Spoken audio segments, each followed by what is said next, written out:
పాటు ఫోన్ లైన్లోకి సిద్ధంగా ఉన్నారు. మేడం నమస్తే అండి. నమస్తే సార్. మేడం ఈ రోజు ఆ వీడియో మీరు రిలీజ్ చేశారు. నిజంగా చాలా బాధాకరంగా ఉంది. సో చాలా ఇబ్బంది పడుతున్నాం. మీకు ప్రశ్నిస్తున్నందుకు కూడా ముందుగా సారీ చెప్తూ అసలు ఏం జరిగిందమ్మా? మీ మీ అభ్యంతరం ఏంటి? మీ ఆరోపణలు ఏంటి? సార్ నేను ఒకటే తెలియపరుచుకుంటున్నాను. ఈ రోజు అతను ఏదో కష్టపూరితంగా చేశామని చెప్పి తప్పించుకోవచ్చు. నా దగ్గర సరైన ఆధారాలతో నేను వచ్చి మీడియా ముందు నిలబడ్డాను ఈ రోజు. ఇంతేకాకుండా భీమాస్ ప్యారడైస్ లో మీరు ఆ సీసీ ఫొటోస్ ను కూడా మీరు ఒకసారి పరిశీలించవలసిందిగా నేను ఒకటే చెప్తున్నానండి.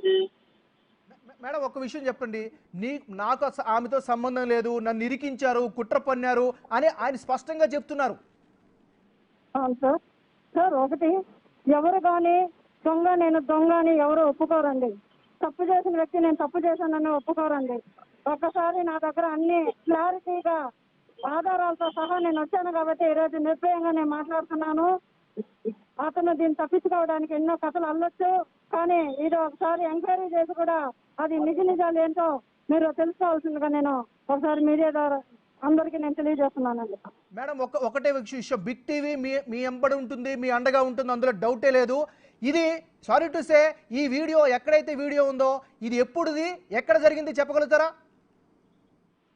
ఆగస్టు 10వ తారీఖు 1:30 sir. Okay Tirupati Bhimas Paradise okay hotel number 105. Okay right madam. మీరు ఎంత కేటగిరికల్గా చెప్తున్నారు, మీరు ఎలాంటి ఇబ్బందులు ఎదుర్కొన్నారు ఎమ్మెల్యే తరపు నుంచి? నాకు చాలా బ్లాక్ మెయిల్స్ వచ్చాయండి. నన్ను ఈ రోజుకి కూడా నేను ఇంటి దారి కొత్తగా రోడ్ల వెంట తిరుగుతూ నేను చెప్పుకోలేక నేను బాధపడుతున్నానండి. అది ఒక చెల్లిగా మీరు అర్థం చేసుకోవాలని నేను చెప్పుకొస్తున్నానండి. ఖచ్చితంగా ఈ రోజు బిగ్ టీవీ కావచ్చు, మేము కావచ్చు, ఖచ్చితంగా ఇందులో వాస్తవాలు ఉంటే బాధితురాలుగా మీ వెంట ఉంటాము. కాబట్టే గత గంట నుంచి మీరు చూసారో లేదో తెలియదు, ఎమ్మెల్యే గారిని కూడా నేరుగా ఫోన్ లైన్లో తీసుకున్నాం, మేము అడిగాం. ఆయన ఒకటే చెప్తున్నారు, కుట్ర పన్నారు, నాకేం తెలియదని చెప్తున్నాడు ఆయన.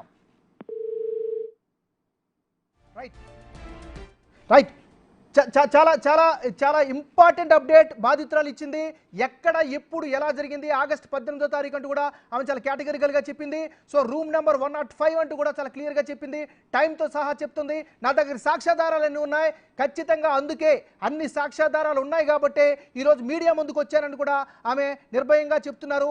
ఒక చెల్లిగా నన్ను అర్థం చేసుకోండి, నా బాధను పట్టించుకోండి అంటూ ఆమె చెబుతూ ఫోన్ కట్ చేసినటువంటి పరిస్థితి ఉంది. అంటే బహుశా ఆమె చాలా ఎమోషనల్గా గురయ్యారు. ఎందుకంటే ఖచ్చితంగా అలాంటి సంఘటన జరిగిన ఏ మహిళ అయినా సరే కుమిలిపోతుంది, బాధపడుతుంది. మన ఇంట్లో కూడా మహిళలు ఉంటారు.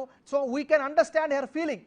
బట్ ఓన్లీ వన్ థింగ్, తను ఖచ్చితంగా మనం ఇప్పుడు ఎప్రిషియేట్ కూడా చేయాలి. ఎందుకంటే ఇప్పటి వరకు కూడా బాధితులు మౌనంగా ఉండడం వల్లే ఇలాంటి ఘోరాలు నేరాలు పెరిగిపోతూ ఉన్నాయి. సో ఆమె చాలా ధైర్యంగా వచ్చారు, నాకు ఇలాంటి అన్యాయం జరిగిందని ఆమె చెప్పారు. ఒక ఆధారాలను, సాక్ష్యాలను కూడా తీసుకొచ్చారు. ఇక్కడ బిగ్ టీవీ 2 వెర్షన్స్ని కూడా తీసుకుంటుంది. అందుకే ముందుగా ఎమ్మెల్యేని కన్సల్ట్ చేశాం. ఆయన నాకేం సంబంధం లేదు, నేను స్వాతిముత్యంలో కమల్ హాసన్ లాంటి చెప్పుకుంటూ వచ్చాడు. కానీ అందుకే బాధితురాలను కూడా మనం ప్రశ్నించాం. ఆమె కూడా చెప్తా ఉంది, సో ఖచ్చితంగా నేను దేనికైనా సిద్ధం, సాక్ష్యాధారాలతో ఉన్నాను, నా పైన అత్యాచారం జరిగింది, నన్ను ఇబ్బంది పెట్టాడు, నన్ను